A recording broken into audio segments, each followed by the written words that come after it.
I'm Isaac Hayes III, founder and CEO of Fanbase. And right now, we're accepting investors in our $17 million round to revolutionize the future of social media. Today, for just $399, you can own 60 shares of stock in Fanbase at $665 a share. Go to startengine.com/fanbase and invest today. While the big platforms have grown too massive and disconnected from their users, Fanbase is building a platform where creators and users truly come first. We've already raised $8.6 million from everyday investors who believe in this vision, and now you can join them. This is your chance to invest in a social media tech company with over 1 million users that is disrupting media by allowing anyone to reach all of their following and monetize their content from day one. The market is changing, big platforms are failing to serve their users, and Fanbase is stepping up to fill the gap. Don't wait until it's too late. Invest now. Invest for yourself and your future. Go to startengine.com/fanbase and own the future of social media.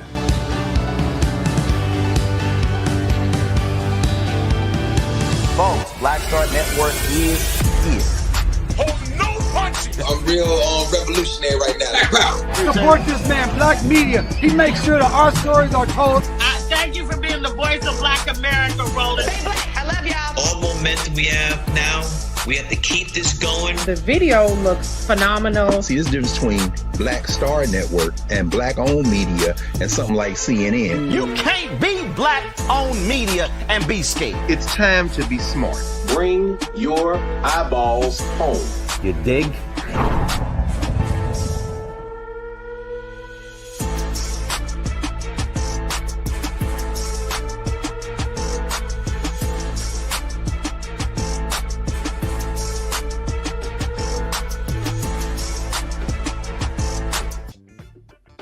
Today is Wednesday, February 12th, 2025, coming up on Roland Martin Unfiltered, streaming live on the Black Star Network. Oh, it got heated on Capitol Hill for the first hearing of co-president Elon Musk's DOGE government office, which actually the department doesn't even really exist. We'll show you what took place, and man, Congresswoman Jasmine Crockett was kicking that butt. SEIU, they're suing Donald Trump and co-president Elon Musk over their firing of federal workers. She will join us to talk about their lawsuits. Also on today's show, Congressman Gregory Meeks, the ranking Democrat on the House Foreign Relations Committee. We will talk about Ukraine, talk about Putin, and talk about how MAGA really is destroying America. And why is Elon Musk and Donald Trump getting rid of the cybersecurity office that keeps our elections safe from foreign actors?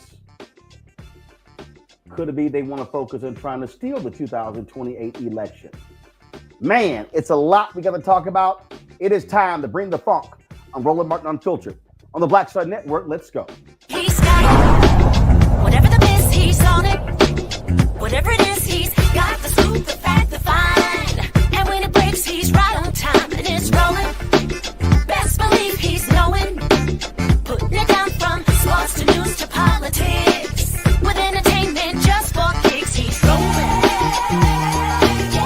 It's gonna go roll, y'all. It's Roland Martin, rolling with Roland now. He's funk, he's fresh, he's real, the best, you know he's Roland Martin now.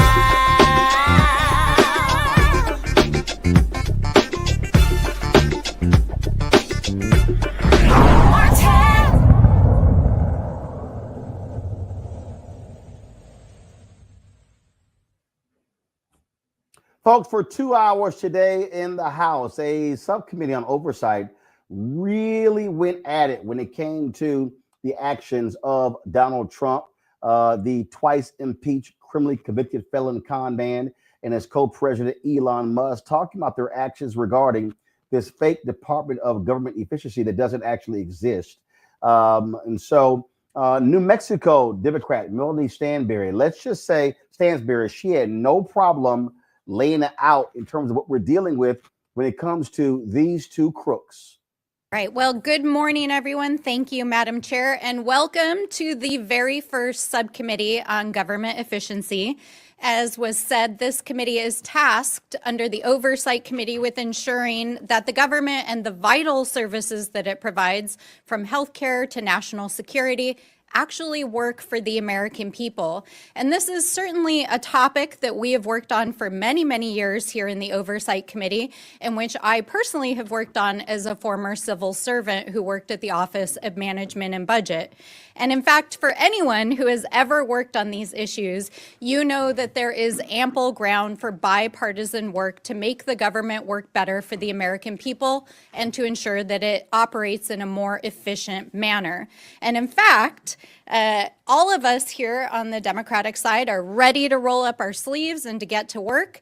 And just last week, I had the opportunity to sit down with the chairwoman and to discuss these very issues and opportunities to work across the aisle. And like the chairwoman who shared some of her background with me, I grew up in a working family. I grew up working for small mom and pop family businesses and understand the necessity of balancing the books, making sure we can deliver, and fiscal responsibility. And that's why today's hearing is focused on making sure that the federal government is doing what it's supposed to and digging into the more than $236 billion in improper payments that we see going out the door every single year. And we need to get to the bottom of that.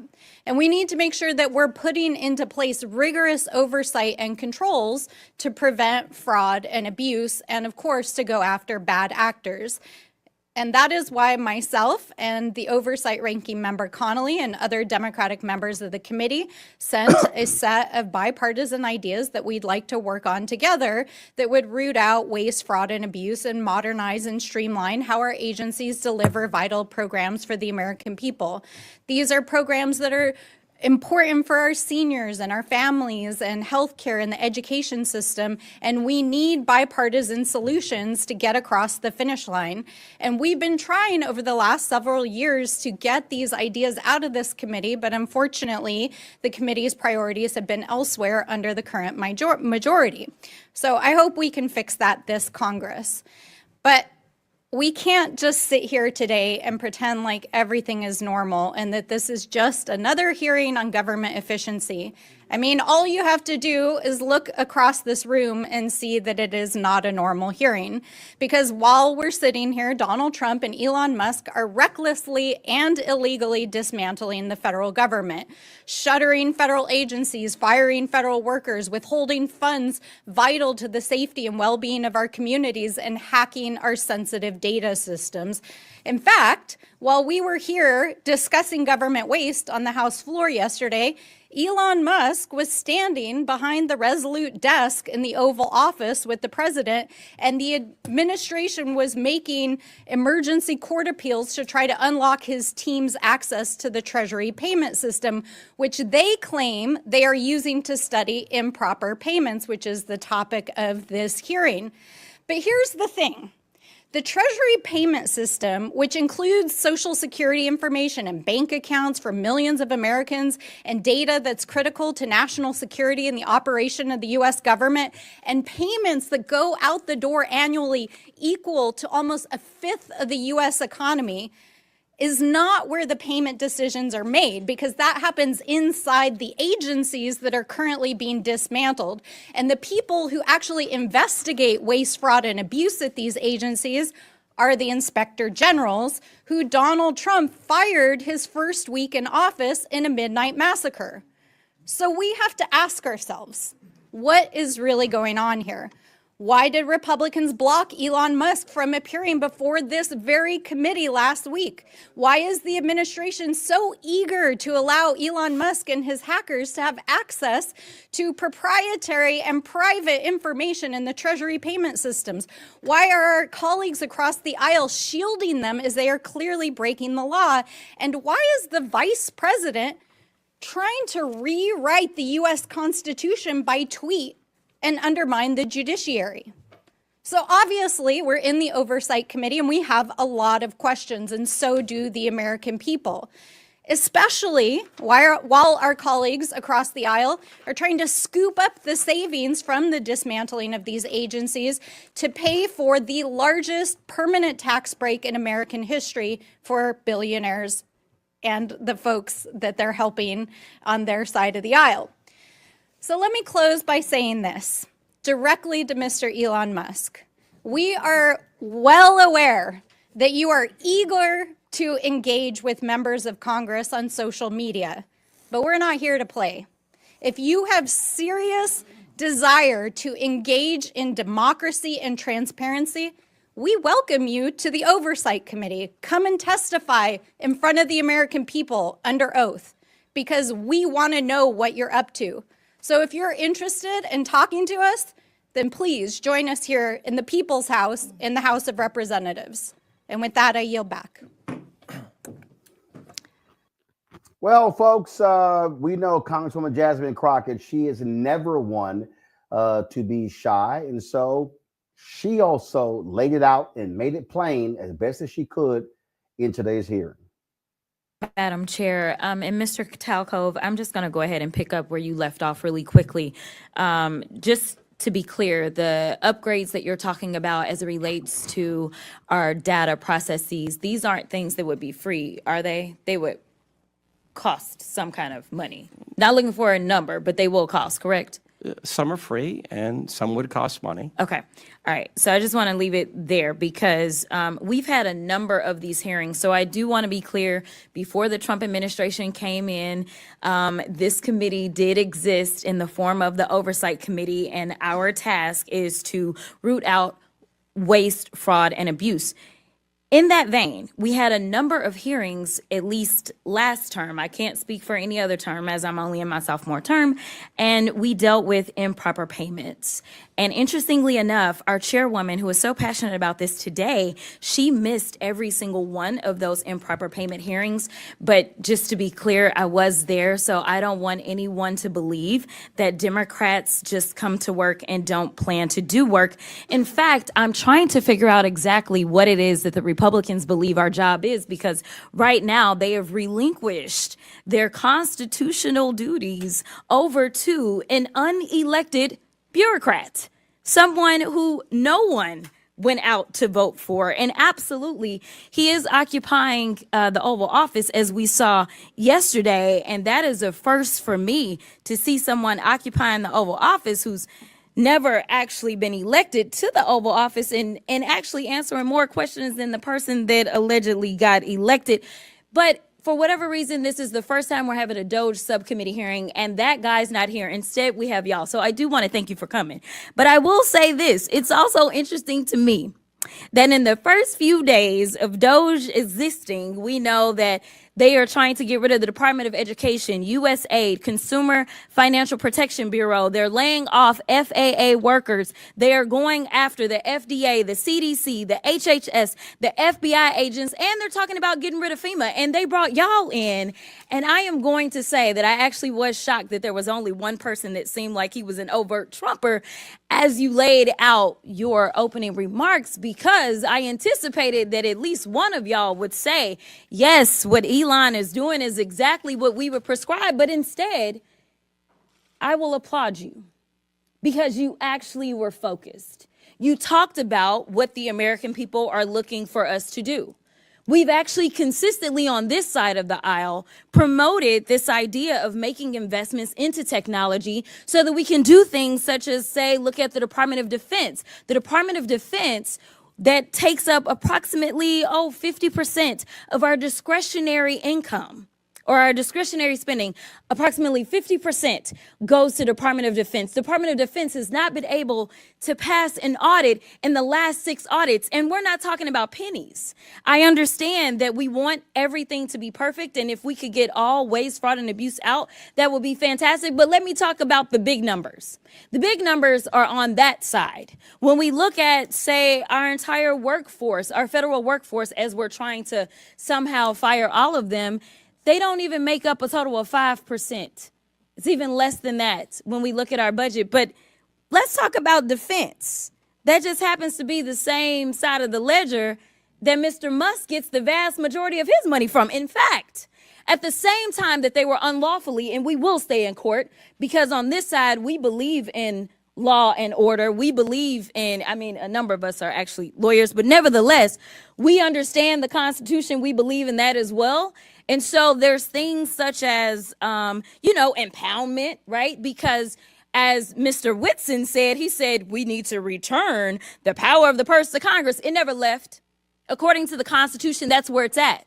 Now, I know that people are confused right now because for whatever reason, we had a guy that went in, and you talk about people invading our data. Listen, people said that they were upset about TikTok, but I'm upset about the guy that runs Twitter, who for sure is doing nefarious things, because I don't understand, if you are trying to conduct audits and figure out where the waste, fraud, and abuse is, I don't know why you would go to some tech guy. In fact, it was only techies that were sitting there at inauguration. We didn't have auditors. I would welcome auditors to come in and do forensic audits. In fact, he sat there in the Oval Office yesterday and he admitted that he was lying, and he was using his propaganda machine to do it when he said that we sent millions of dollars to Gaza for condoms. That was a lie. So let me tell you something. The gentlelady's time has expired. It's time for the us gentlelady's to do our time has jobs expired. and rein in this rogue actor known The as gentlelady's Elon time Musk. has expired.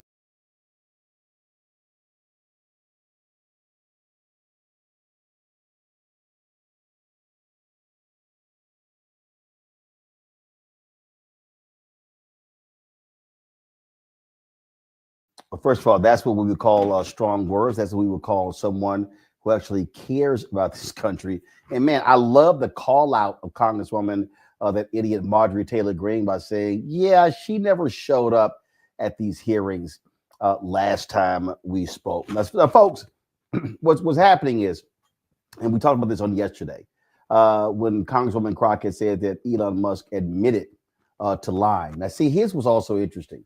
So earlier today, I did Piers Morgan's YouTube show, and it was pretty interesting because when we got done at 12:10, we got done with the show. By that time, there was zero. There was nothing on the Doge website, doge.gov, and all of these Republicans that they want us to just believe whatever Elon Musk says, and it's like, you want us to believe without any proof?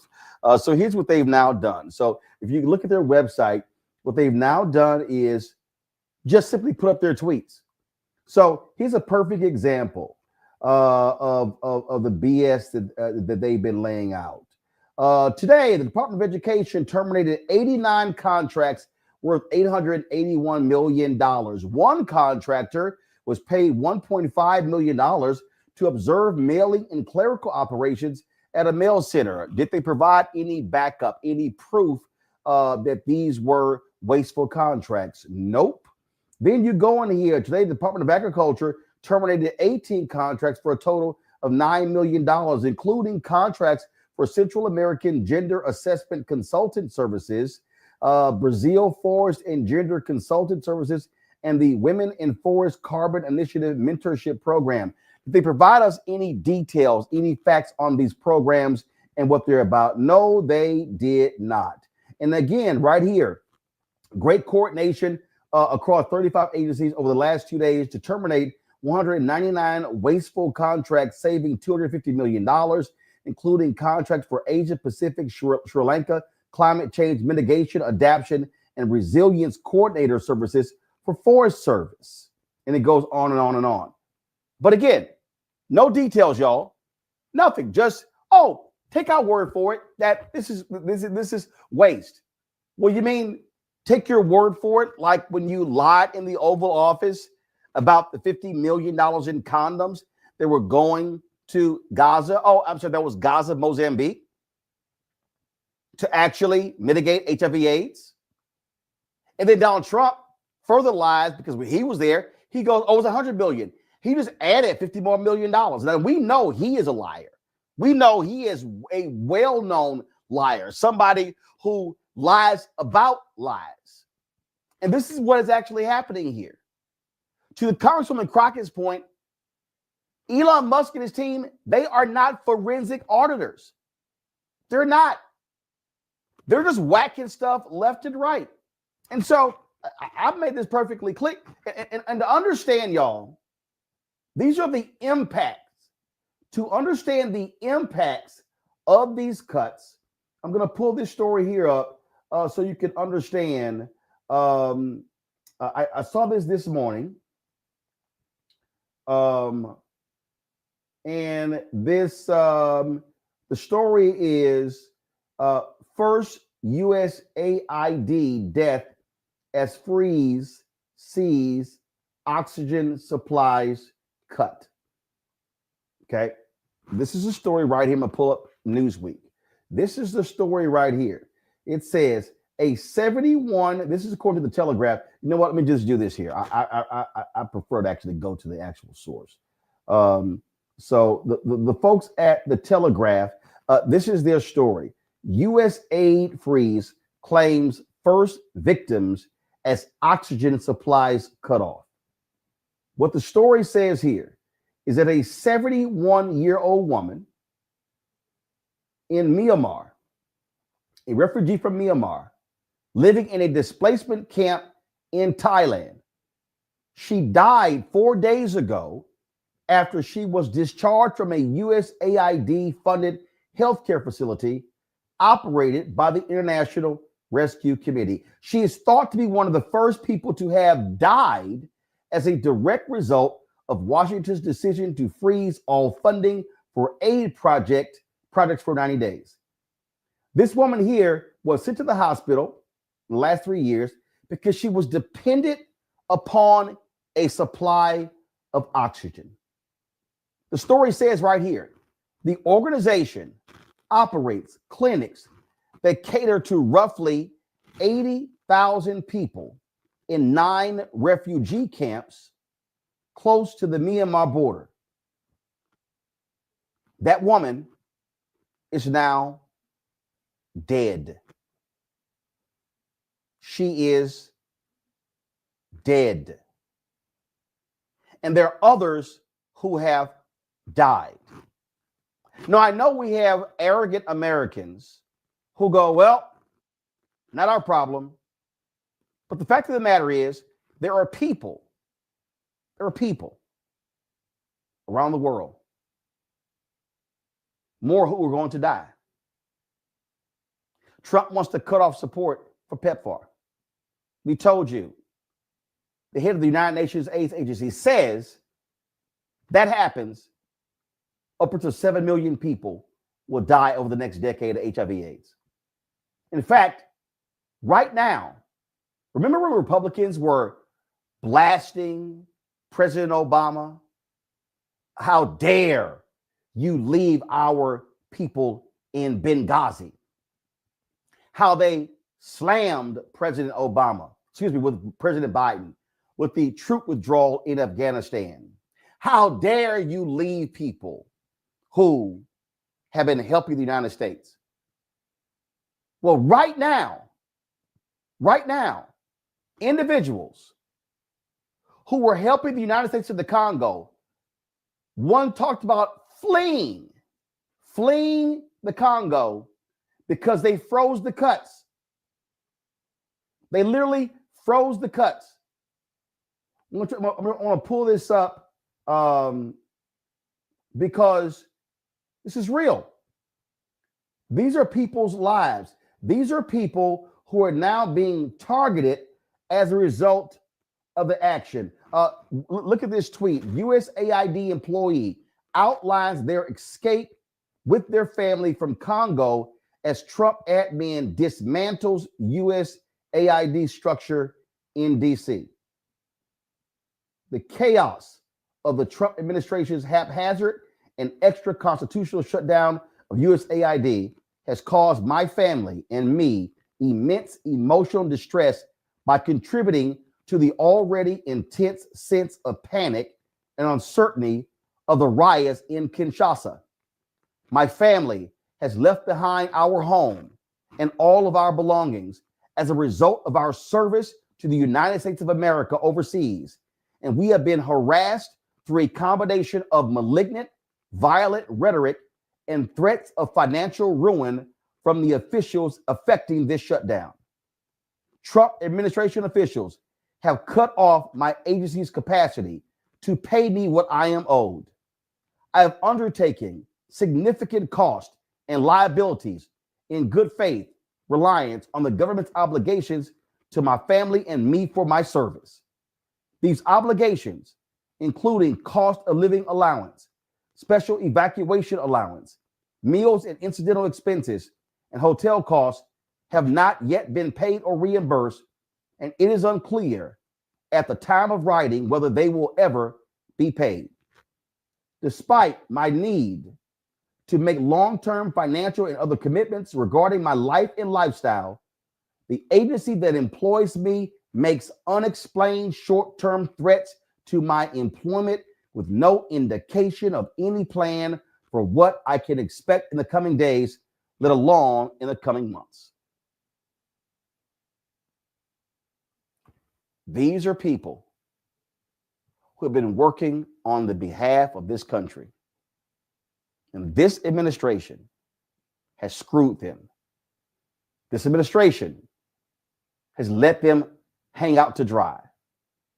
This administration, by their shameful, callous actions and disregard for the lives of individuals who are helping this country, they're doing all of this in order to find $2 trillion in cuts to give billionaires tax breaks. My panel, Rebecca Carruthers, Vice President for the Fair Election Center, joins us from Washington, D.C. Daniel Blackman, former Biden appointee and founder of Renaissance 94, joining us from Atlanta. I want to start with you, Rebecca. I have continuously said, again, I want to be clear because we're going to talk to April Verrett in a second. This is not about dismissing federal workers. But I do believe the mistake that Democrats are making is that they're not taking these types of stories and putting a face on it and driving that home, saying, here are the effects of these cuts. And then the next piece is there are federal workers who are responsible for these jobs. Because like it or not, and again, the narrative is always important. People, Democrats and Republicans, complain about government workers. Democrats should be saying, talk about these stories. They should be hammering the story of that 71-year-old woman dying. They should be challenging these conservative evangelicals. How dare you call yourself pro-life and you silently say nothing while people die because of their actions? That, to me, I just believe is how they should be operating. You know, what's unfortunate is right now the Democratic Party is supposed to be the opposition party to what's happening out of this administration. One thing that we do know that we've seen in the last few years is that the Democratic Party has not been effective in messaging. To your point, yes, evangelicals, Christian nationalists, people who claim to support pro-life, they should care about this because there are real people dying around the world as a result of the current administration's actions on freezing funding around the world. I'm sure tomorrow night when Dr. Nola Haynes is on, she's also going to make the connection between giving aid and national national security with our foreign policy. We give aid in part to secure our country. It's part of our diplomatic efforts in many regions across the world. We don't just show up with military, but we show up with aid as well, the carrot and the stick. And so what's unfortunate and what should be scary for many Americans is that America is now in a more vulnerable position because of the aid being frozen. You know, Daniel, one of the things that these people don't understand, a lot of these, and again, MAGA nutcases, but also even Democrats and independents, that we're operating in other countries so we don't have to send in troops. We have relationships with allies for a reason. They're called allies. And these idiots, well, I don't care. You know, we shouldn't be spending money on any of these people. That's not we are a global power. You cannot become an isolationist when you're living in a global economy. Yeah, key word, Roland. When you talk about being an isolationist and when you talk about American exceptionalism and us being the envy of the world in all these areas, I mean, you might as well rewrite American history now because we no longer are that to individuals. When you look at the fact that in the previous Trump administration, we saw a global pandemic.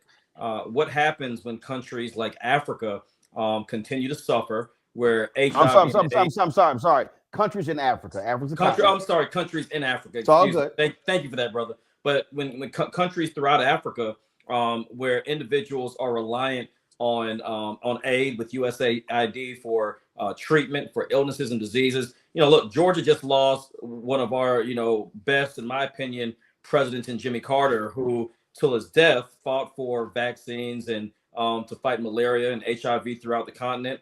And I think it's important to understand that. I think what's also important equally is for many people to understand that with USAID, Ms. Carruthers just made a phenomenal point about national security. Look, if you look at the Democratic Republic of Congo right now, Mr. Musk and Tesla and Apple and many U.S. corporations are relying on cobalt, which is being mined at the expense of the lives of many Africans, specifically in the Congo. When aid ceases to go to those areas, we're going to see not only a disruption in trade and a disruption in economic productivity, but in the lives of individuals. And to your point earlier, Roland, I'll end my comment here. You mentioned all these, Christian groups and all these faith-based organizations that do missions all over the world. These organizations that are pro-life are going to watch not just one 70-year-old woman who I'm sure meant a lot to so many people. When we start seeing this happening in the tens and thousands and hundreds of thousands per day, this world is going to not only wake up, but I think there's going to be a tremendous backlash, not only on the president of the United States, but on the United States of America as a whole. I want to bring in April Verrett. April is the president of the Service Employees International Union. They represent a number of federal workers. They are suing the Trump administration for a lot of these, what they consider to be unlawful firings. Is April there? All right, April, glad to have you here. April, the point I was just making there, and again, I understand narrative, I understand all of these different things in terms of how things are shaped. And the reality is, reading that letter, which was so difficult to read. These are federal workers. When we talk about federal workers, we're not just, first of all, they're federal workers. And then there are programs that are operated by federal agencies that works with NGOs all across the world, non-government organizations. These organizations, refugee camps. I remember, when Elon Musk, when they first started cutting off aid in I forgot, I think it was in Syria or another country, we were paying the guards for the folks who were protecting the prison. The guards walked off their job. Mm-hmm. So when Elon Musk makes these stupid decisions and Trump lets him, they're making the decision and having no concept, no thought of the impact of the decision. And in fact, the letter I was just reading, the guy said in February, many of these people signed leases on places to live, put their kids in school. Boom, February 7th hits, up, you got no job, you got no money. People are like, what's going on? There's a real cost here that is not just disruptive to the federal worker in the office, it's disruptive to the federal workers' families in America. Kids who are in college, kids who are in school, folks have mortgages, folks need to be able to eat. This is real. It is absolutely real. It's realer than real. And for many, it's going to get real soon when these impacts of what's happening in DC is felt all around the country. And it's not just real for the lives of federal workers and their families, but it's real for the lives of veterans in Sioux City, Iowa, or other places all across the country that depend on VA services that are going to be impacted. It's going to be real for the Social Security recipients who have longer wait times on hold when they're looking for their check, right? And it's going to be real for entire communities, particularly Black communities that have a middle class in this country because of public sector jobs, right? When private sector companies wouldn't hire us and pay us what we worth, we were able to build a middle class in the federal sector and in city and state jobs. And so we have entire communities, right, that depend on these jobs as economic engines. But so it's not just the federal workers, but it is entire communities. It's our entire country that really will feel the impact of these cuts. And I just want to also say this. One of the lawsuits we filed was against DOGE's attempt to get information in the Department of Labor. The Department of Labor is today, or should be, investigating Tesla for countless of numbers of abuses to workers. And do you really think that those workers want their information, want their testimony, their confidential testimony that they risk their livelihoods to give against a company, that they want the owner of that company to have access to that data? Right? Like this is real, and it's so layered, and we really have to unpack this and look at it for what it is. Well, in fact, I'm going to pull this up in a second to the point that you just made there, April.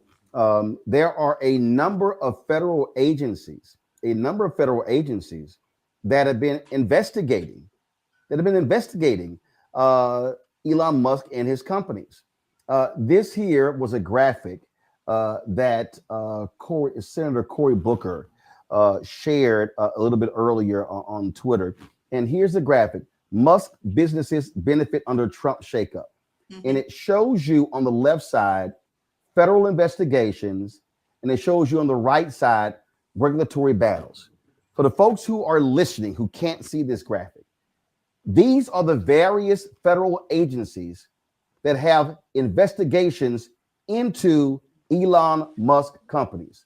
The Department of Transportation, the Department of the Interior, the Department of Justice, USDA, Agriculture, National Labor Relations Board, the Equal Employment Opportunity Commission, the Consumer Financial Protection Bureau, Security and Exchanges Commission, the Defense Department, the Federal Elections Commission, and the Office of Government Ethics. Now, he put out a second graphic here that, give me a second, I want to pull up here, that lays out, again, how people don't understand the correlation. Here it is. President Trump fired 3 executives, effectively paralyzing the National Labor Relations Board, which is a watchdog for workers. SpaceX, Tesla owns companies. He is actually right now with Jeff Bezos trying to sue the National Labor Relations Board. They want the Supreme Court to actually declare them to be illegal. So what you have is you have an individual who is getting billions of dollars in federal government, who's going through the data, the personal information. They're canceling investigations, firing workers who are investigating him. Oh, and he's getting new government contracts. Talk about a massive, massive conflict of interest. And Roland, follow the money. Yep. This is a grab about power, and it is about money. We are now looking at a cadre of oligarchs who are taking our democracy and the systems and the protocols that have been put in place so that this can remain a country with a government that operates for the people. And it's looking like an oligarchy where those with a lot of power and a lot of money control everything. Yeah, I said to people, what's going on? I said, you know, what you have here, you have these rich folks who, frankly, what they want to do is they want to rape and pillage the system. That's what they want to do. They want to rape and pillage the system. They don't want any controls. They don't want any oversight. In fact, we're going to play a video. Y'all get it queued up, where Senator Elizabeth Warren was talking to the head of the Federal Reserve because of the actions that Elon Musk and Donald Trump have taken against the Consumer Financial Protection Bureau. There is right now no agency having oversight in the banking industry. So what they're doing is they're playing the whole, shell game. Let's keep America focused on these lazy, trifling, refuse to come into work, overpaid federal workers, but let's ignore the billions of dollars and how we're getting screwed by Wall Street and banks and crypto and financial services, and let's have no oversight of them while, again, they destroy working class Americans.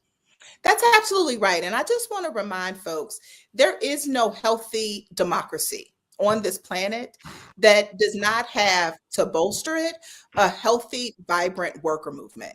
And so that is why it's important that us in labor use our platforms, use our resources to push back. And I hope that we can get the support of your listeners in our efforts to make sure we protect our democracy. As a labor leader, my union represents over 80,000 federal workers. We represent folks like nurses and firefighters, right? Folks who work in our VAs. And this is not simply, sure, we want to make sure the folks' jobs and livelihoods are protected, but these folks go to work every day wanting to deliver good services, wanting to make sure we have a federal system that actually works for folks who call America home. And we want to grow our movement. Now is the time that more people join unions. We know that 60 million Americans say they are interested in becoming a part of our movement, but we have to change the rules to allow them to come into our movement. Because over the next 2 and 4 years, we gotta get our weight up. We got to prepare to go into the 26th cycle and into the 28th cycle, ready and prepared to do what we got to do to save our country. Here's a perfect example when you talk about those workers in my panels, because they have questions next for you. Here's a perfect example. Congresswoman Summer Lee sent this out. And this was a tweet she sent out a couple days ago. She says, FQ8Cs, like the one in Squirrel Hill, are lifelines for over 56,000 folks in Pennsylvania 12, yet they have been left in limbo by the Trump-Musk funding freeze. It's the patients, our neighbors, families, and friends being failed by an administration that's just as cruel as it is competent. What those are federal health centers. Mm-hmm. So when you talk about those workers, these are federal health centers. These are people who are trying to deliver health care to low-income folks, rural folks as well. We're seeing rural health centers that are being impacted. And so whenever these people talk about, federal workers, the big bad federal bureaucracy in Washington, D.C., they don't realize that you actually have federal workers who are doing the work in all 50 states in this country in some way or another, depending upon the agency. Yeah, federal health centers that I want to remind folks are fully, if not all, are almost fully funded by Medicaid, right? A program that covers 80 million lives. Half of that 80 million is children. And they actually have on the chopping block to cut Medicaid, right? So we are just seeing the tip of the iceberg where they have us caught up in their chaos, and it's something new every day. But we can never lose track that this is a strategic plan. They gave it to us in Project 2025, and they know exactly what they're doing. And I'm proud to say we had over 300 of our members in Washington, D.C. lobbying Republican members of Congress, right, about Medicaid cuts, because we cannot allow the health care that we have fought too long for be cut. Absolutely. April, I certainly appreciate it. Keep up the fight.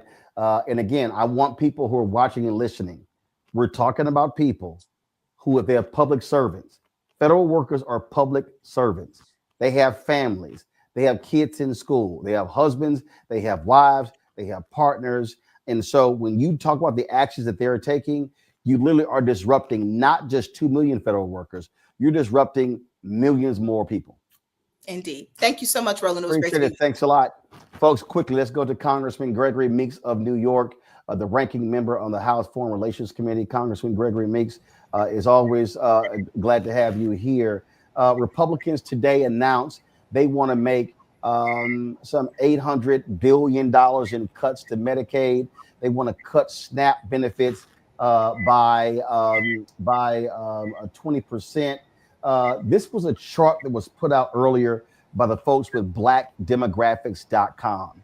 And it shows right here that there are 6.8 million white households that get SNAP benefits, 4.1 million black, 3.7 million Hispanic, 661,000 Asian, 242,000 Native American. And so I know people have this idea of when it comes to SNAP or food stamps, oh, black people. No. The majority of people who get SNAP benefits are white people, a lot of broke rural white people. And so a lot of them voted for Trump. And they better wake the hell up because they are going to be targeted. You're absolutely right. They voted against their own self-interest. Clearly, this guy who's the president of the United States has interest only for the oligarchs. We saw who they were at the inauguration. That's everything is focused on them and getting them a huge tax cut at the expense of those who need health care, those who need food, those who need help. That's what's happening here. And look, the thing is, he told you what he was going to do. That was Project 2025. But these folks in Appalachia, you know, as the vice president comes from, those are the people that he talked about previously in his book. That's who's going to hurt also. Ohio, South Carolina, Arkansas, Mississippi, Alabama, Texas, all those red states. Y'all, especially places where more than 50% of them, their money comes from the federal government. Absolutely. As well as you can see, and what they want to do is to take the money and give it all to Elon Musk and them, because they are talking about large government contracts. You talk about, you know, waste that they're getting. You know, we just looked at it, you know, because I deal with USAID and foreign policy and things of that nature, and you could take all of what they claim to be fraud and abuse, and it doesn't even come close to the amount of money that Elon Musk is getting for contracts from the federal government. Doesn't even come close.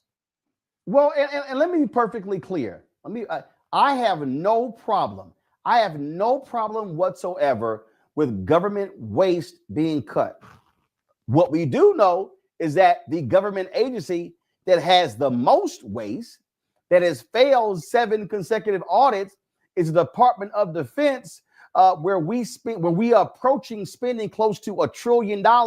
So it's interesting. If you want to cut waste, why not start with the biggest department that gets the biggest budget that has the most waste? Look, absolutely.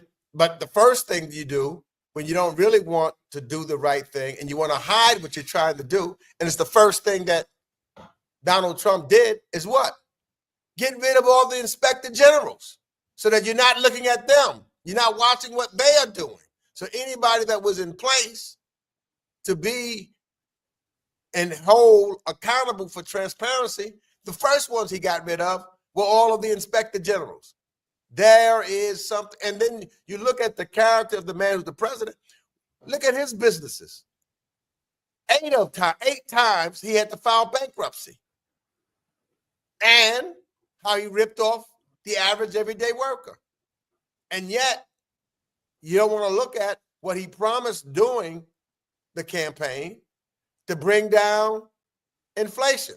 Just saw something this morning, how inflation has gone up. Bring down the cost of goods. Bring down the cost of gas. None of that. And how many things have he said and or focused on any of that? Fact of the matter is, he just talked about increasing tariffs in other places. Now, and it's interesting because the tariffs that he's putting on, especially with reference to steel, it benefits a small group of a small union that are steel workers. most of those workers don't look like the people that's listening to your show, but it hurts just about every other major union, every other worker, and it will cost the American people, costing and driving up goods and services. So, you know, he's been an individual all of his life that has conned people, and we've got to watch it now because he tries to get you to look at something else while taking away some vital services, vital needs of the average, everyday, hardworking American.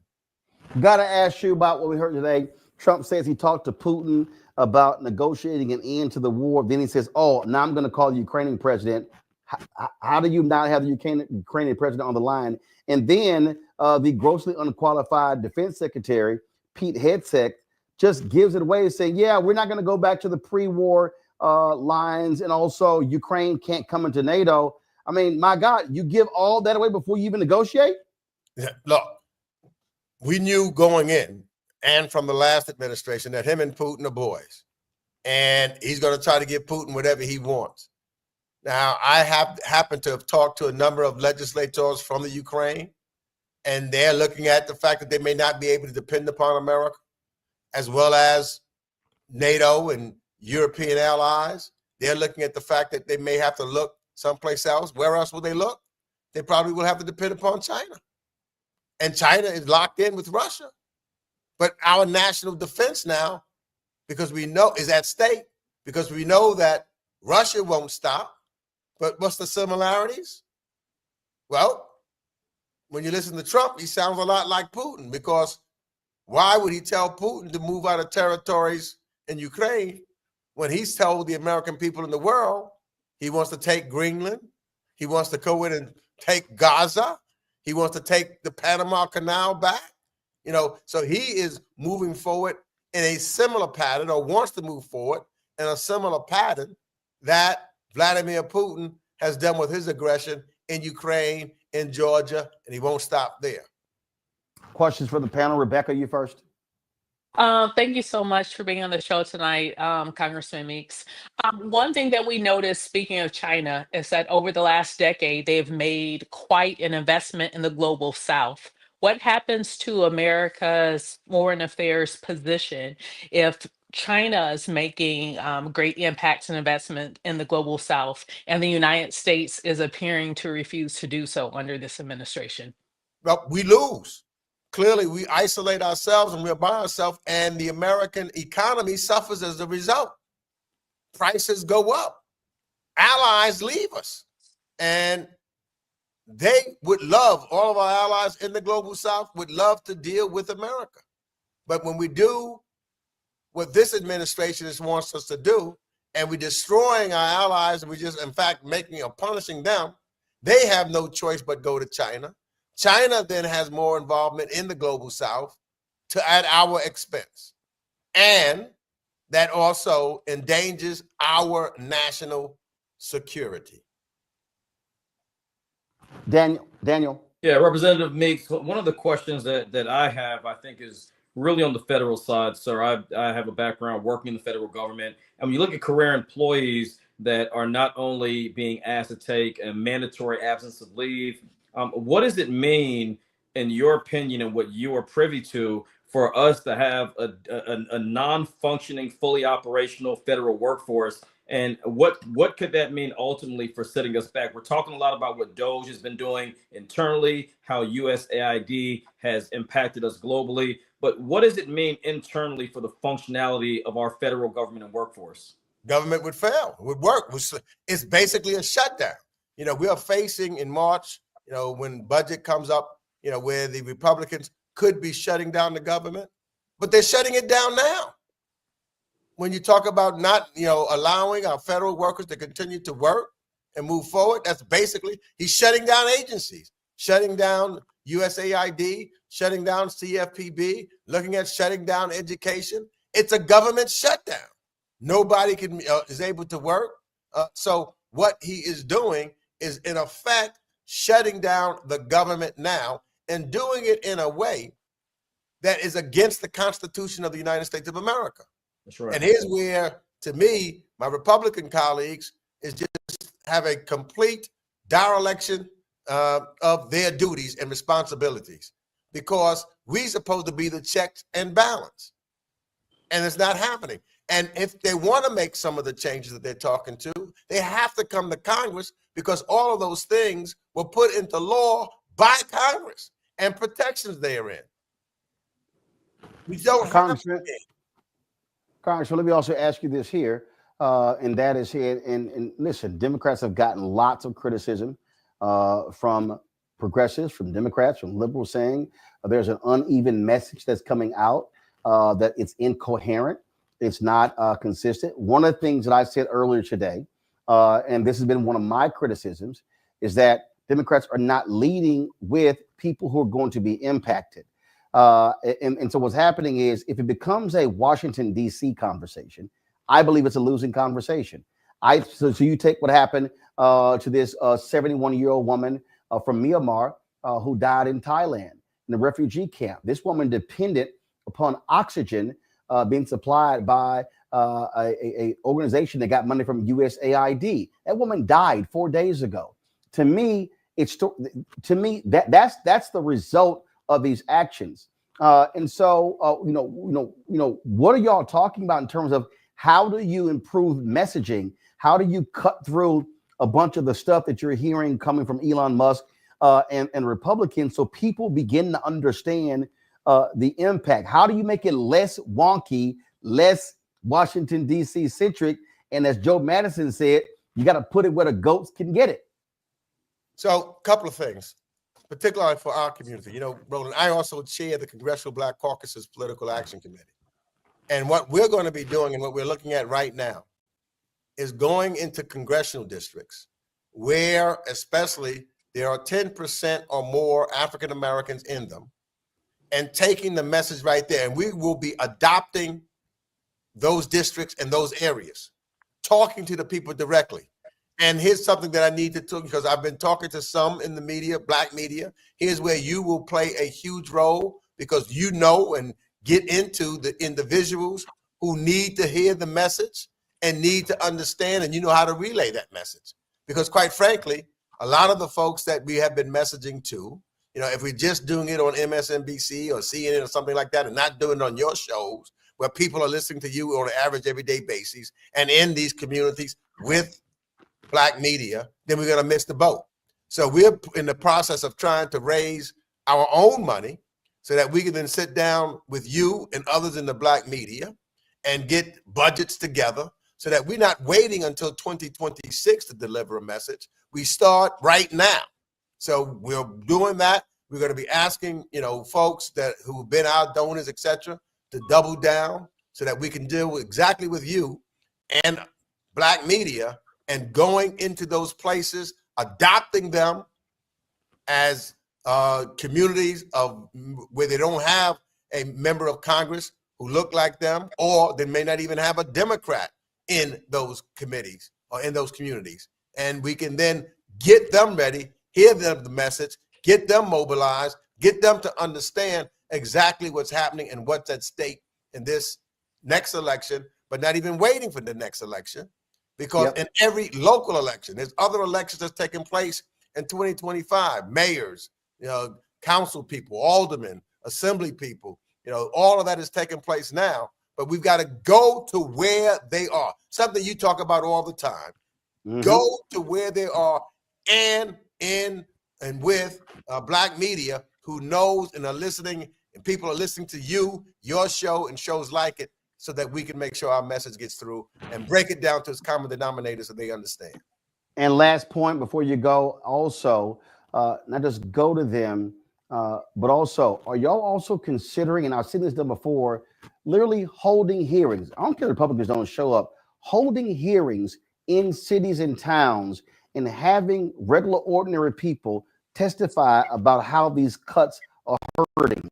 I just think back to that testimony in 1968 when Fannie Lou Hamer was in Atlantic City, New Jersey, when the nation was riveted by her testimony, and President Lyndon Baines Johnson quickly called a news conference to get the cameras away from it because it was so powerful. I think those things are also necessary. That way, you force the networks to carry it, but also you live stream it. Hell, we have the capability of doing it. It's on YouTube everywhere where people are hearing from regular, ordinary day people talk about how these Elon Musk, Donald Trump, MAGA cuts are destroying their cities, towns, and communities. You're absolutely right. In fact, we had a discussion earlier today about making sure those that are affected by those cuts, those of us, particularly from the CBC, we want to bring those individuals to Washington so that they could be the response to Trump's State of the Union message. Because right, but I'm saying, Congressman, I get coming to Washington, but what I'm saying is going to where they are. Because see, what happens now is now those local now that local media, now that state media, now that those local people, because you get the conversation out of DC, and you take it to the people. I just think that again over the next that's what I mean. And I hear you, and that's what as far as having hearings, engage with people, listening to them because they want to be heard, and having cameras like yours there to record that. That's all part of the adopting an area in a district where we will be moving into and going into on a regular basis so that we are connected with those that are suffering in those communities. All right, Congressman Gregory Meeks, I certainly appreciate it. I would love for you to go to Iowa, Wisconsin, Indiana, and talk to those farmers and saying, so how do y'all feel about losing all that, the billions from USAID? $3.2 billion is how much they will lose. $3.2 billion. That's real money. Congressman, we appreciate it. Thanks a lot. Thank you for having me. Appreciate it, folks. I'm going to take a quick break. We come back. I'm going to talk a little bit more about the SNAP and Medicaid cuts Republicans are proposing. They want to do a $4.5 trillion tax cut. Listen to what I'm saying. They want to cut $880 billion from Medicaid. They want to cut 20% from SNAP in order to fund their $4.5 trillion tax cut. And that is not for people making less than $100,000. You're watching Roland Martin Unfiltered on the Black Star Network. Support the work that we do. Join our Bring the Funk fan club. Your support is critical to our success. You want to give via Cash App, do so via the Stripe app. The QR code is right here on the screen. If you're listening, go to blackstarnetwork.com. Send your check and money order. P.O. Box 57196, Washington, D.C. 20037 7-0196. PayPal's R Martin Unfiltered. Venmo is RM Unfiltered. Zelle, Roland at RolandSMartin.com. Roland at RolandMartinUnfiltered.com. We'll be right back.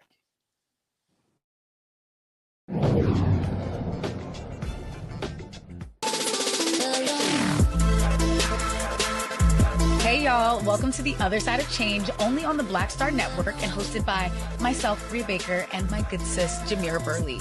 We are just two millennial women tackling everything at the intersection of politics, gender, and pop culture. And we don't just settle for commentary. This is about solution-driven dialogue to get us to the world as it could be and not just as it is. Watch us on the Black Star Network, so tune in to The Other Side of Change.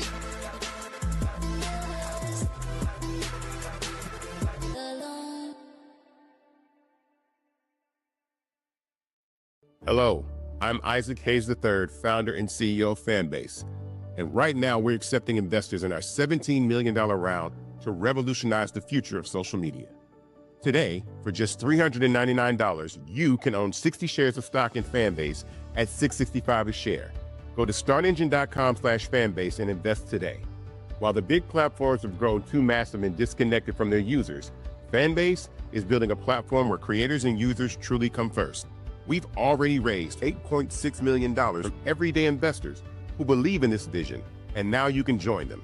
This is your chance to invest in a social media tech company with over 1 million users that is disrupting media by allowing anyone to reach all of their following and monetize their content from day one. The market is changing, big platforms are failing to serve their users, and Fanbase is stepping up to fill the gap. Don't wait until it's too late. Invest now. Invest for yourself and your future. Go to startengine.com/fanbase and own the future of social media.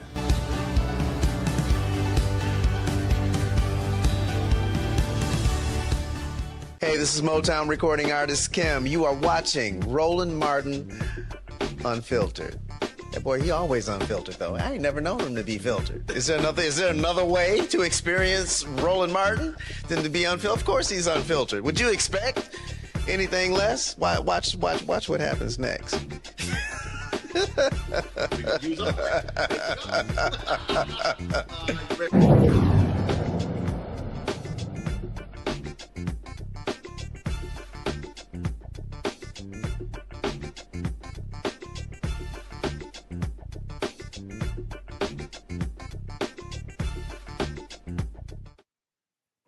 Impact on people. Impact on people. Impact on people. I want everybody to continue to say that when we're talking about what is happening with these crazed, deranged MAGA people. Now they're running around going, see, look at the polling data. 53% of Americans agree with this. We love what's going on. That's MAGA talking. But when you start talking about what's the impact on people, conversation changes. We've been playing the videos of these white farmers crying, complaining about how these cuts are going to impact them. I want to show y'all a couple of things. Look at this here. This is a map that was put together, SNAP enrollment as percent of the county population. Now, if you look at the dark green, that's 0.4 to 8%. That's the lowest right there. So you look right here, look at all these areas up in, the states up here, Montana, North Dakota, South Dakota, Idaho, all those sort of states like that. All right. Then you see the light green, 8.0 to 11.7. Then you see that the little yellow gold, 11.7 to 15.3%. Then you see the highest places, 15.3% to 19.9%, 19.9% to 58%. Now, you see a lot of this out in Oregon, in Washington State, in the Midwest, okay, which might be surprising to people. All of a sudden, you go over here, you start seeing New Mexico, Texas. This is where you really begin to see it. Those Confederate states, Arkansas, South Carolina, Tennessee, Mississippi, Louisiana, Alabama, Florida. Look at all that. When Republicans cut 20% of SNAP benefits, it's going to be a lot of poor white people and African Americans who are impacted by that. Now, I want to show you another chart because this might also help you understand this here. All right, check this out. So this is a different type map. And so you see more than 15.9% is in black. What do you see? Oregon, New Mexico, Oklahoma, red state, Louisiana, red state, West Virginia, red state, Illinois, blue state, but it's a lot of rural people in Illinois. When you look at that dark green, 14.0 to 15.9%, guess what? Alabama, Nevada, Michigan, Pennsylvania, New York State, North Carolina. Of those states, which ones did Trump win? Nevada, Alabama, North Carolina, Pennsylvania, Michigan. That next green, Florida, Georgia, Mississippi. Yeah. Ohio, Kentucky, Wisconsin, Arizona, California. Which of those states did Trump win? Wisconsin, Ohio, Kentucky, Georgia, Florida, Mississippi, Arizona. Democrats, if they're smart, would learn to weaponize his actions against his own people. Same thing applies to Consumer Financial Protection Bureau. $21 billion has been returned to regular, ordinary people. And guess what? The oligarchs, the billionaires, the tech bros, and the tech sisters, whatever they call them, oh, they want to get rid of that because it's too onerous. This is a Senate hearing. Senator Elizabeth Warren.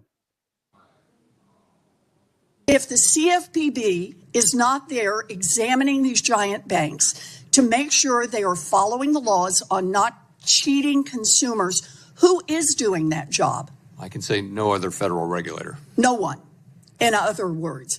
So thanks to co-president Musk and CFPB acting director Vogt, Wall Street banks no longer have to show the bank examiners that they're not illegally opening accounts people didn't ask for, like happened with Wells Fargo, or charging illegal junk fees like the Bank of America did. But CFPB has jurisdiction only on banks that have more than $10 billion in assets. So what's happening in thousands of community banks all around the country, those that have less than $10 billion in assets? And what they're trying to do, they don't want to touch defense. They want to give the Defense Department more money. Do y'all realize the Defense Department already gets $860? I'm sorry, let me help y'all out. The Defense Department's budget is almost the same as what Republicans want to cut from Medicaid, which is $880 billion, which is basically their budget. The Pentagon gets $862 billion. And the Republicans want to give them another $150 billion to move them to $1 trillion. Pennsylvania Congresswoman Summer Lee had some thoughts about that. This is what she had to say. I think that if we've learned anything, we have to stop giving the benefit of the doubt to people who have shown us repeatedly who they are. For the past 4 years, we've been in an ongoing insurrection. For the past 23 days, we've witnessed a power grab unlike anything we've ever seen, a constitutional crisis, a democracy crisis. Fake President Musk and his team of child cronies have run through one federal agency after another, USAID, the Education Department, Labor, CFPB. They're illegally accessing your taxpayer dollars and data, trying to withhold congressionally approved funds, and throwing the lives of our workers into chaos and uncertainty and danger. They're telling you this is about government efficiency, but all of these agencies combined make up just over 1% of the federal budget. This is just theater, masking the power grab, masking the grift and the con. While the so-called Department of Government Efficiency has been on a rampage to root out waste, fraud, and abuse, they've been ignoring the biggest money pit in the federal government. The Department of Defense, which alone eats up 14% of the budget, is the most unaccountable agency that exists. The Pentagon literally loses track of trillions of dollars, trillions of its own dollars. It's just failed, as we've heard, we should say it 7 times. They failed 7 straight audits, and its own leaders have admitted that they don't think they're going to be able to pass one for at least the next 3 audits. If Musk and Trump actually cared about waste, fraud, and abuse, they start with the agency that for years now can't even find its own money. Instead, Republicans want to funnel $150 billion. You know, I'm sorry, I don't want to just say Republicans. The government wants to funnel $150 billion more of your tax dollars into the DOD. We know exactly what that money does. It will line the pockets of defense contractors, price gouging the government, billionaire CEOs, raking in multi-million-dollar bonuses and super PACs, bankrolling politicians who prop up the military-industrial complex. It will not make you safer. Republicans are going to throw billions more at the Pentagon while telling us we have to gut Medicaid or Medicare or Social Security.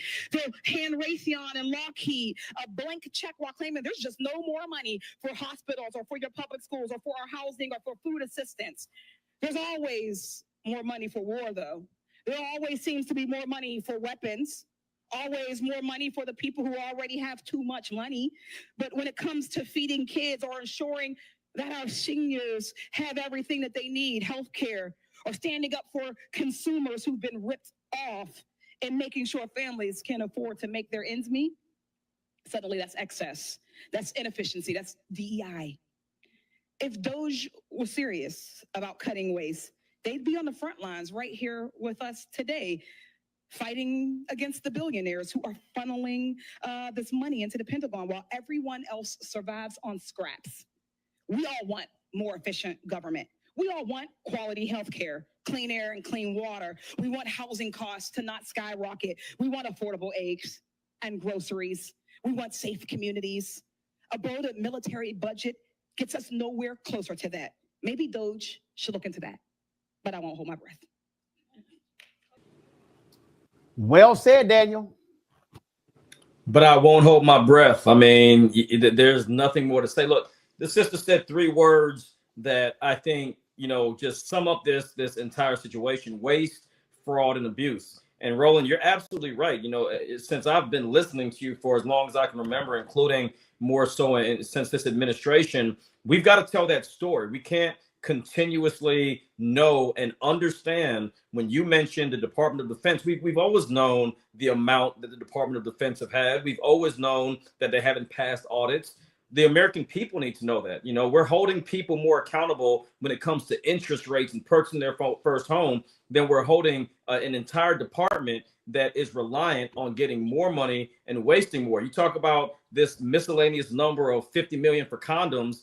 What about the millions of dollars that the Pentagon pays for pens and for pencils and things that are not necessarily needed at that quantity? And I'm not trying to just bring up every space. What I'm saying is, if we're going to truly tell this story, we've got to go into these communities. And what's telling to me, Roland, was the chart that you just brought up. Look, I saw Georgia in that 3-4 times. And when you have an administration that today is talking about creating a panel to look at the Inflation Reduction Act, that was a bipartisan infrastructure law that was Democrat and Republican, that predominantly went into these states that rely on agriculture money. They rely on SNAP. They rely on all these areas. These are the areas where Democrats, not just in blue states or states that went for VP Harris, we've got to start going and taking the fight to them. We've got to go into Mississippi, where not just in Jackson, right? Because the story in Mississippi has been Jackson, their water crisis. When those counties outside and cities outside of Jackson that are predominantly white, rural, and conservative start to feel that effect, Democrats have to be there to tell their story. And for many people, they might not understand that. But if we don't start planning right now and looking at those maps, and look, you can't be the only one that is showing those maps and sees those maps. They see them. They know about them. And if we're not weaponizing those maps, which is a word a lot of people don't like to use, if we don't start weaponizing these maps and going into communities where their children and their communities are suffering, we're going to be in bad shape. We have all the data we need. And see, here's the thing that we have to explain to people, Rebecca. I pull up on my computer. I want to pull this up. Give me 1 second. Give me 1 second. All right, I'm gonna pull this up here in terms of SNAP benefits. How much is spent? Because this is gonna crack people up on SNAP benefits. Because see, all these right wingers love to. These folks need to get a job. I don't know what the hell these people do. All they do is mooch off the government. That's all they do. Who do they think they are? Okay. As of the most recent data available, the average SNAP recipient receives $127 per month. I want people listening to understand that the average SNAP benefit is $127 per month. Rebecca, that's $31.75 a week for food. We're talking about food. According to Reverend Barber, he says that some 30,000 Americans die every year due to hunger and poverty. Are we serious? Look, Roland, I'm from Nebraska. Everybody knows that I'm a country girl. I like using my crock pot and putting beans in it. But for a family of four, for $31 a week, even if you're eating beans every day, you cannot live off of $31 a week. That just simply isn't possible, not in this economy. In fact, the only moochers of the government that we see are the private companies and publicly traded companies who are rolling back their DEI policies because they want to continue to live off of the teat of the government. I'm talking about Google. I'm talking about Tesla. I'm talking about Deloitte. I'm talking about Boeing. I'm talking about all these companies that have multi-billion-dollar contracts with the federal government. So to even, thinking back to the question that you asked the Congressman Meeks earlier, is when is his party going to go actually out of Washington, D.C. to bring this message to the people? It makes me think about in 2009 when I worked for Congressman John Dingell on the Affordable Care Act. One of the things that I remember about 2009 was that August recess, where you had Tea Party folks showing up in congressional districts, shutting down many of the events that members of Congress had to protest against the ACA. And I would say for those, this is even a Democratic or Republican thing, but for those who don't like what this administration is doing, then you need to show up in district. You need to shut some of these events down. You need to make your voice heard, because that is the only way you're going to get the attention of these folks, especially these people who are supporting the administration and who are in vulnerable districts. And like what you were saying earlier, when you're in district, and you're protesting and you're setting up those counter events, that's how you pick up local media. I remember, from my days of running campaigns, of setting up events and getting on the 4 p.m. newscast, the 5 p.m. newscast, the 6, the 9 and 10 and the 11, because it was the only thing that was going on in that area. Just like when you pointed the map, especially those where the recipients of those SNAP benefits are, those are in a lot of rural counties. Guess what happens to those rural counties? They have those noonday reports that they do on the news talking about commodities and prices and local goods. Well, if you're doing a protest in one of these towns, guess what? You're going to run on the news for the entire week. You're going to get on AM radio the entire week if people only showed up.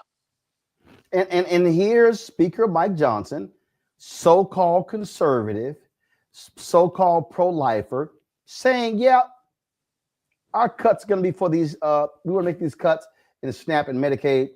Yep, for the billionaires. Listen to this. Can you guarantee that under any proposal, Medicaid would not be on the chopping block? Look, Medicaid has never been on the chopping block. What we're talking about is finding the, it's non-benefit related reforms to the program, right? Medicaid is infamous for fraud, waste, and abuse. I mean, by some estimates, large percentages of the dollars that are allocated there are wasted and stolen. And so we do right to go into those programs and find that and show the people what's happened and make sure it doesn't happen again. And if you eliminate fraud, waste, and abuse in Medicaid, you've got a huge amount of money that you can spend on real priorities. Now, he said, Daniel, he said there's a lot of fraud and waste and abuse in Medicaid. Look, man. Hold on. Give me 1 second. Yes, sir. Give me 1 second. Because I want to pull up something that maybe people don't know about. Now, Medicaid and Medicare are two different things. Okay? But guess who? And this is from 2022. This is what Democrats have been hitting him on. One of the largest defrauders of Medicare in history is Florida Senator Rick Scott. The health company that he led, the hospital chain, had a total of $1.7 billion in fines due to fraud in Medicare. So maybe Speaker Johnson should call over to Rick Scott and say, please tell us how this fraud and waste happens, because Daniel, he's the expert. Well, to me, it looked like he had a challenge putting some of his words together. I don't think that the Speaker Johnson believes half the things he said, because he knows he's complicit. Here's the thing, when we look at these areas and you talk about, I'm very familiar with Mr. Scott and the challenges that they face, including throughout the state of Florida, and how that's impacted these communities. We need to take this message outside to people that it's going to work. Ms. Carruthers said it best. When you look at these rural areas where they're talking about these cuts and whatever he's making up that they're finding, and the waste side of it, we need to go into these rural communities, and that needs to be played in rotation. We've got to educate people, because you just mentioned Medicaid and Medicare are two different things. Most people don't know that. You would think that a lot of folks know one is for a certain population of our society versus another, and we have been so politically out of tune that many people don't realize how this is going to impact them. And I think that when they bring these things up, especially Mr. Johnson, they're going to end up being their own demise, because when you really start poking into fraud and waste, what we're going to see is a lot of these deals that have been made, including what we saw with that chart that Cory Booker put together on everything Elon Musk was attached to. When we really start digging, the problem is we're going to see a whole lot of folks that Representative Johnson believes is standing with him and behind him that are complicit in everything we're seeing and reading about. And see, what we're also dealing with here, we're dealing with the protection of crooks. We're dealing with Donald Trump protecting crooks. Now, here's the deal.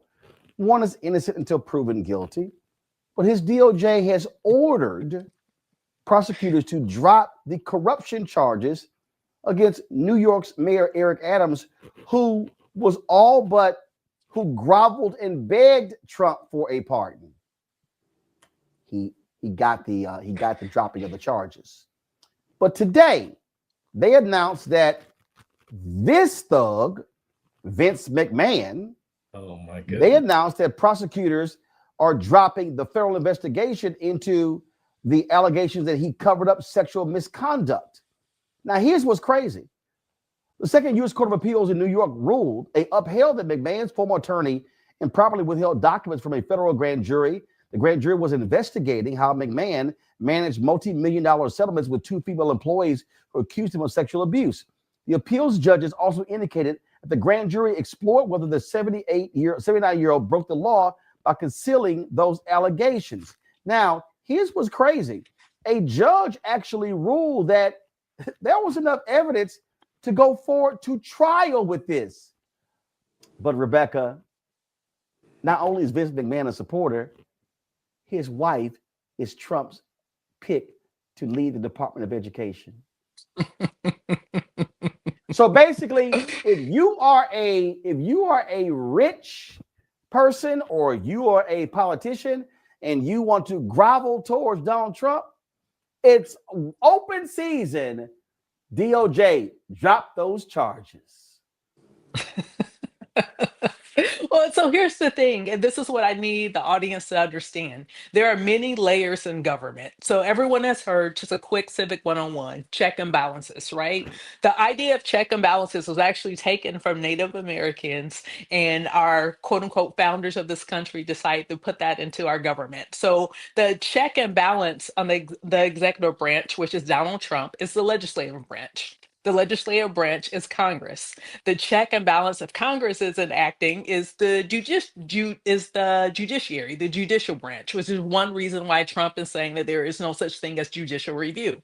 So at the point where you're seeing on the federal government that there is not an effective check and balance on what's happening out of the executive, that's where the states step up. So when we see that Vince McMahon, federal charges might be thrown out against Vince McMahon, guess what? You could bring it up in state court. That's the reason why you have states. They serve as a check and balance against the federal government. We know in our nation's past, oftentimes states and states' rights has been used in service of anti-blackness. But in this moment, states can step up. They can fight back against this executive, because right now we're seeing that this executive is not only testing the limits of his authority, but he appears to be out of control.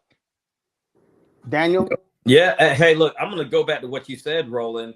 You mentioned the messaging. Look, for all the women that are out here that, argue, I'm not going to get into the whole ethnicity and all that. If you just want to just plain and simple, for all these women that White were women, all pro-Trump, that, were all about the economy and every other excuse that's made, what does it say when sexual predators on record that have been not only named by judge, evidence is out there, the texts are out there, you can read. Heck, Netflix has a whole documentary on it. When you look at what is going on right now, I think it is very telling for those who continue to enable this president, especially as our daughters are watching. I'll leave it right there. Yeah, but they don't care because this administration is corrupt. They're thugs. He's an insurrectionist. They don't care. This is the whole deal. MAGA doesn't give a damn about being he's been a sexual assaulter. They don't care about morals, values, principles, ethics, or integrity. They're like, hey, go right ahead.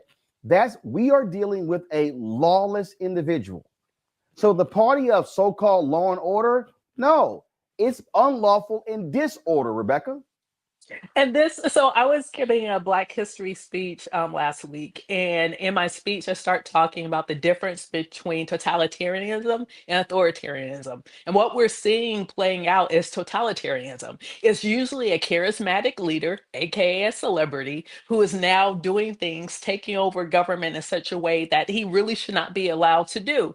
Versus like with authoritarianism, the leader doesn't have to be charismatic. They're not necessarily an ideologue. They just want power for the sake of power, but it's the extremely rich folks who are backing them, or it's the military. So it's almost like we're seeing Trump as a mix of a totalitarian and an authoritarian. And like even to what Daniel, to back up with what Daniel's saying, is the very people who are now twisting and bending themselves as pretzels, trying to justify why they supported Trump. A lot of them are quiet now. So while Mr. Blackman was kind enough not to call out white women or Latinas, I will. You know why? Because I'm a Black woman, and my family has been in this country for hundreds of years. I've seen this playbook because my family has lived through it, defeated it, and we've survived to tell the story. And so with that in mind, like I've said over the last few months, I trust Black women. I trust some Black men, actually a lot of Black men. I trust them. But like some of the other people, until you're showing who you are, as far as I'm concerned, you're not like us. Because we're in a moment where we have to decide if we want democracy to move forward or not. And many of these people are saying, nope, I support white nationalism. I support totalitarianism. I support white supremacy. And that would never be congruent with me. So I'm going to do this here. We're going to take a quick break. When we come back, I want to show you how nuts these people are. So Trump's Attorney General Pam Bondi, idiot, grossly unqualified, said we're going to sue leaders in New York State when it comes to immigration. If y'all want to hear one of the strangest, weirdest, craziest, and psychotic announcements, we'll have that next on Roland Martin Unfiltered on the Black Star Network. Support the work that we do. Join our Bring the Funk fan club. You want to give me a cash app, you can do so with the Stripe QR code. It's right there. If you're listening, go to blackstarnetwork.com to get it. You can send your check and money order to P.O. Box 57196, Washington, D.C. 2003 7-0196. PayPal, R Martin Unfiltered. Venmo, RM Unfiltered. Zelle, Roland at RolandSMartin.com. Roland at RolandMartinUnfiltered.com. We'll be right back.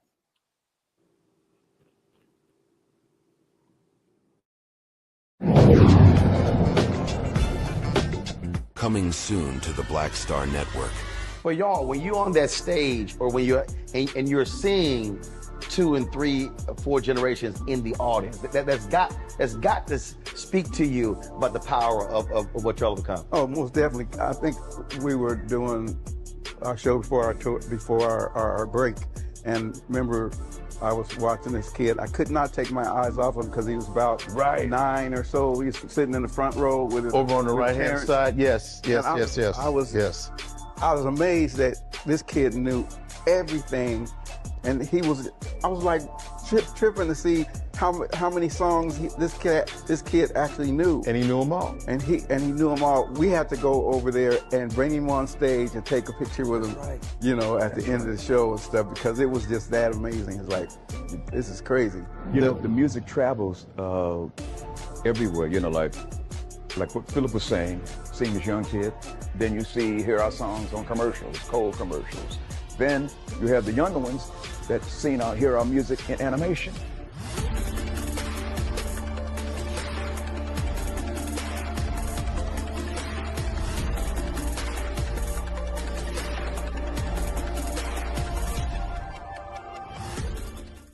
Hello, I'm Isaac Hayes III, founder and CEO of Fanbase. And right now we're accepting investors in our $17 million round to revolutionize the future of social media. Today, for just $399, you can own 60 shares of stock in Fanbase at $6.65 a share. Go to startengine.com/fanbase and invest today. While the big platforms have grown too massive and disconnected from their users, Fanbase is building a platform where creators and users truly come first. We've already raised $8.6 million from everyday investors who believe in this vision, and now you can join them. This is your chance to invest in a social media tech company with over 1 million users that is disrupting media by allowing anyone to reach all of their following and monetize their content from day one. The market is changing, big platforms are failing to serve their users, and Fanbase is stepping up to fill the gap. Don't wait until it's too late. Invest now. Invest for yourself and your future. Go to startengine.com/fanbase and own the future of social media.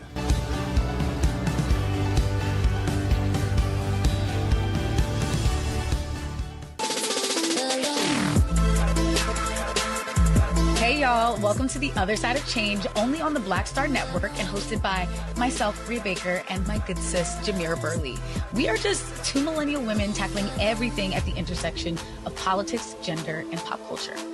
And we don't just settle for commentary. This is about solution-driven dialogue to get us to the world as it could be and not just as it is. Watch us on the Black Star Network, so tune in to The Other Side of Change.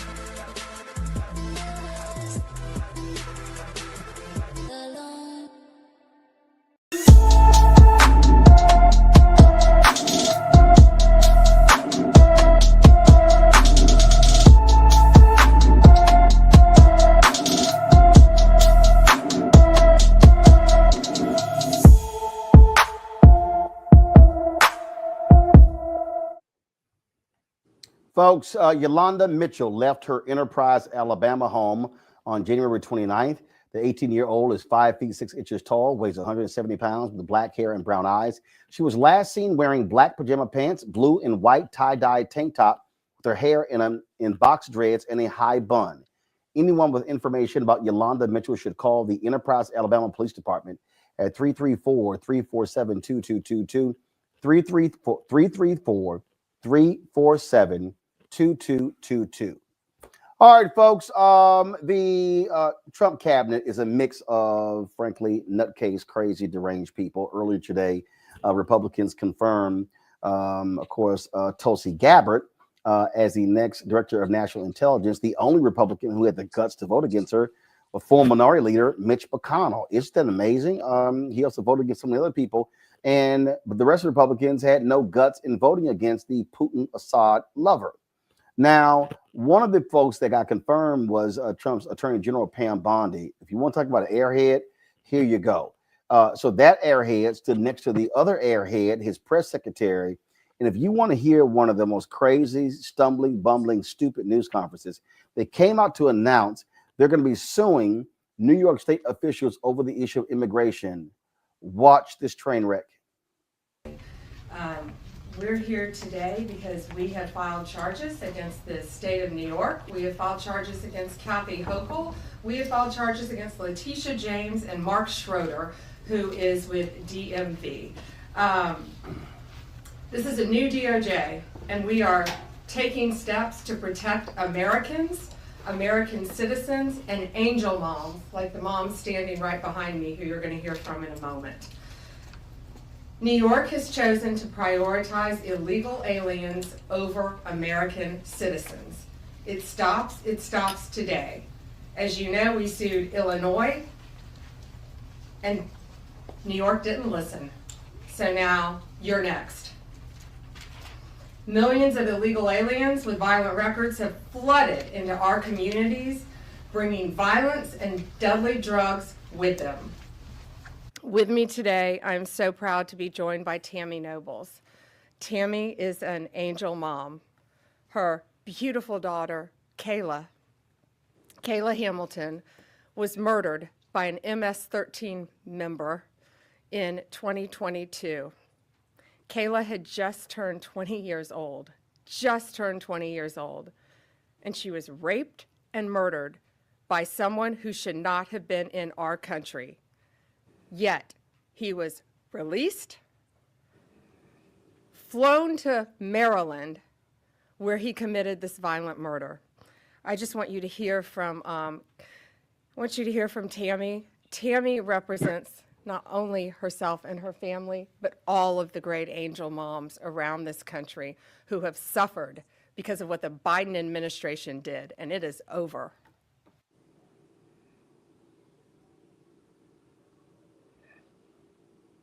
Okay, now we're confused. Y'all suing or y'all charging? I mean, when you sue, that's a civil suit. When you charge, that's criminal. Rebecca, she don't even know what the hell she doing. So they're suing the governor, Kathy Hochul, the attorney general, Tish James, and another official. That's how dumb she is. She doesn't even know the difference between suing and charging. I mean, also, I'm trying not. Also, learn how to turn the mic on when you go before the press. I'm trying not to throw shade at Stetson Law School, her alma mater. Because I was just like, lady, how did you pass the bar? I'm assuming she passed the bar. You know what? Roland, I know you keep saying FAFO. And what's interesting about the people in this new administration, a lot of them don't actually understand how the government works. So they're making all these proclamations and saying all these things and trying to sound like they're really tough and bad, but they're not. They're bad at understanding how government works, so they're going to continue to embarrass themselves. Like, this is the part where it's kind of funny and it's the sideshow, but it's the other thing that Americans need to educate themselves and understand civics, because a lot of the things that this administration is saying and threatening to do, they can't actually do. So instead, you're seeing some people capitulate in front of them and just say, oh, well, they threatened this, so we're going to go ahead and comply.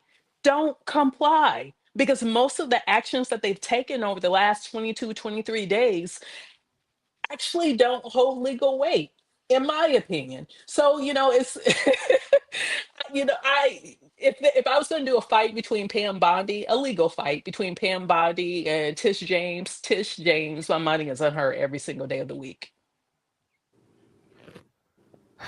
Daniel.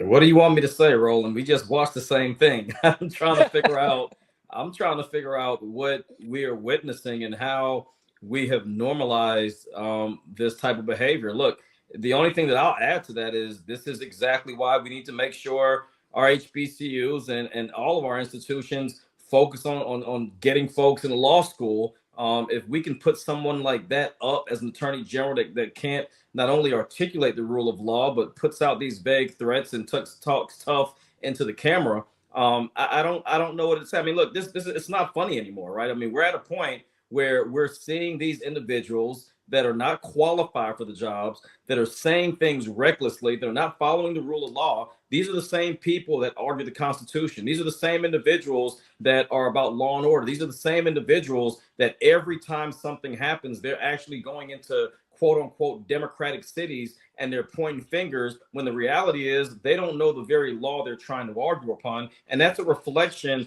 of the United States. And when I hear people talking about cutting the Department of Education, when we see over 160 million Americans read at the 6th grade level, this is why. And then you get people like this that end up leading in cabinet level positions that are, quite frankly, not going to be able to do things. And I'm not going to say we shouldn't be concerned, but I'll put my money on about 1,000 other people before I put my money on her. I mean, we charged them, we're suing them. Girl, you ain't know what the hell you doing. You don't even know what you're doing. That's just how dumb these people are. And she had a tough girl voice. She tried to do a tough girl voice. She's acting like she plays a lawyer in TV. And I'm just like, come on. Like, if you're going to stand on business, stand on business. Like, I'm trying to take this seriously. Let me also say this here. I'm glad to see these federal judges who are, you know, showing they have some spine as well. So this one federal judge, James Boasberg, has blocked the Department of Justice from removing January 6 videos from a public database. These people, Daniel, they are trying to erase everything regarding January 6th. They want to act like it never happened.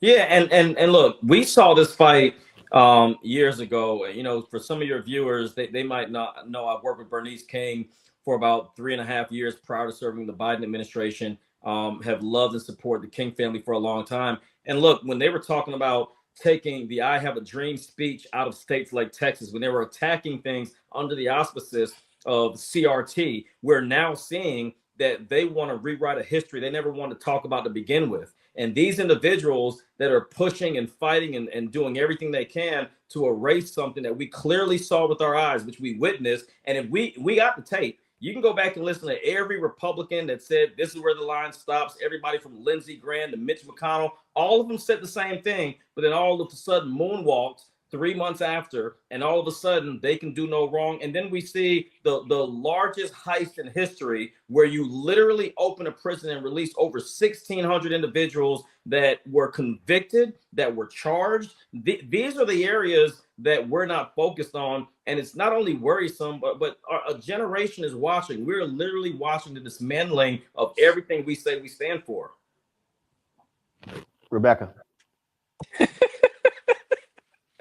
Yeah, you know, absolutely. Like, I agree with what Daniel's saying.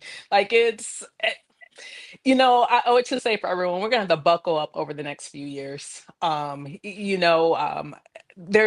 think I mentioned this a couple of weeks ago. There are at least 46 states that have elections this year. That's 100,000 seats. So there are still things that we could do to make sure that our communities, our towns, our cities are still safe and still functioning.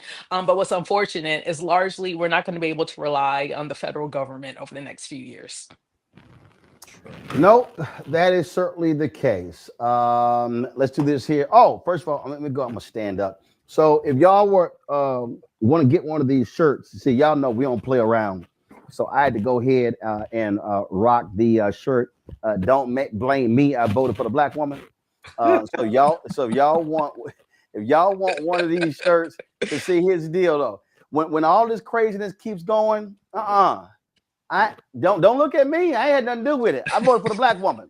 So if y'all want the shirt, y'all want this shirt here, go to rolandmartin.creator-spring.com to get your Roland Martin Unfiltered merchandise. Another shirt that we have is hashtag, we tried to tell you, FAFO 2025. And so y'all can get that. It's a QR codes right there. Or go to the website, rolandmartin.creator-spring.com, or go to blackstarnetwork.com. Let me thank Daniel and Rebecca for being on today's show. Thank you so very much. I appreciate it. All right, folks, if y'all want to support the work that we do, our goal is very simple. The goal is to get 20,000 of our fans contributing on average every year, not every day. We wouldn't mind every day.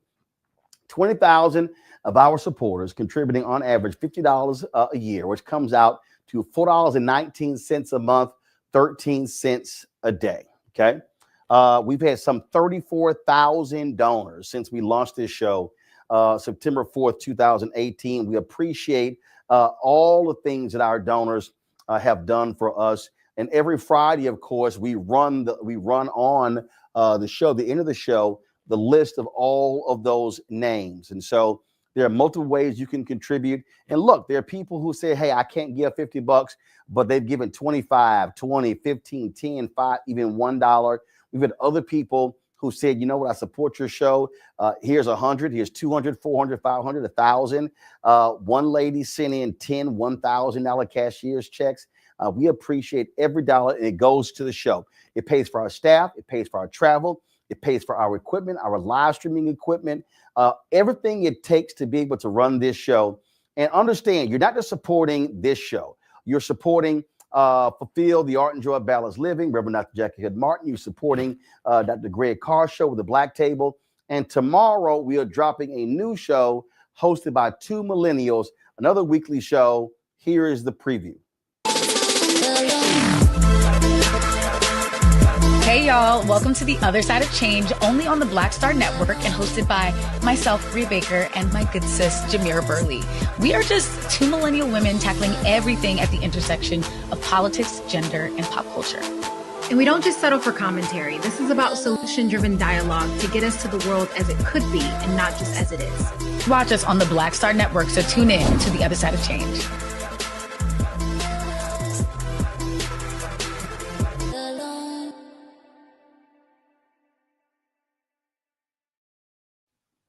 Folks, that show will be dropping tomorrow at 11 a.m. Eastern, and then we'll be restreaming it right after Roland Martin Unfiltered at 8 p.m. So you want to check that out.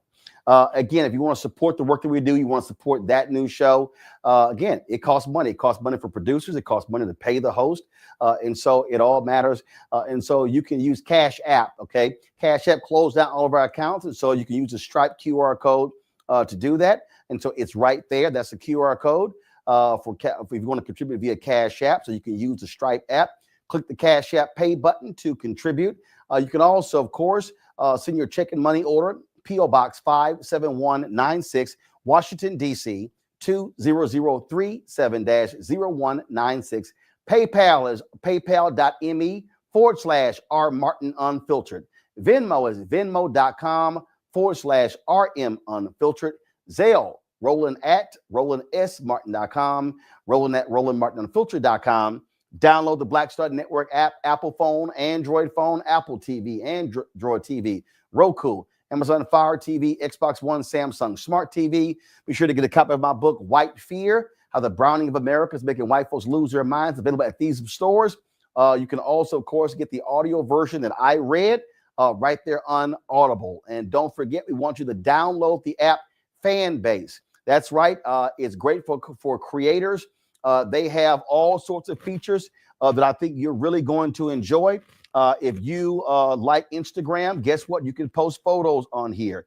If you like audio chat rooms that you see on Clubhouse, you can actually do those things right here on the app as well. If you want to do, you got Reels. They have it's called Flicks. You can do that. Also, you can actually do long form video as well, stories, and do the regular posts as well. With this $17 million Series A fundraise they're doing, they're going to launch something called Spark, which is going to allow you to do microblogging, which is essentially Twitter or even Blue Sky, so the same functionality. And then RTMP is going to be coming as well. And so this is a great app we should be supporting. It's Black owned, but it's not just for black folks. And so I want y'all to support Fanbase. Download the app. You can also invest. If you want to also be one of the investors in this crowd fund, you can go to startengine.com/fanbase, startengine.com/fanbase. 8.7 million of the raise has been raised. So we're halfway home to the $17 million. And it's going to, again, allow for the hiring of engineers and staff to really take Fanbase to the next level. Folks, that is it for me. I appreciate all of y'all watching the show. Don't forget, if you missed the show, you can go to our YouTube channel. You can check it out. You can watch the Black Star Network app as well. We also break the show into different segments. So if you missed last night's show or any shows this week or last week, go to the website, check out those segments, share them, pass them around, load them, because, again, I want you to understand the money. Every time we get one of those views, and you keep watching, guess what happens? That's revenue that we're able to generate through those views on YouTube. And so that's really important, because that's another source of revenue for us as we are, again, building this network. I've been in the laboratory cooking things up. There are 2 or 3 other shows that I would love to launch before the end of the year. And so, we really want to be able to have, 6 to 8 different shows on the Black Star Network. I have this daily show. I would love to have a second daily show. I would love to have additional weekly shows. And so we're building something here. And let me be real clear, okay? And I'm very honest about this here. It's enough entertainment out here. It's enough sports out here. I'm not trying to do that. Frankly, I think we got too much of that already. And if that's what you want, no problem. There's other places you can go. But for us, this is about news and information. This is about reaching our people, teaching our people, training our people, educating our people. And so that's what our network is focused on. And so we really want to be able to help folks with that. And like I say, there's so much of that already out there right now.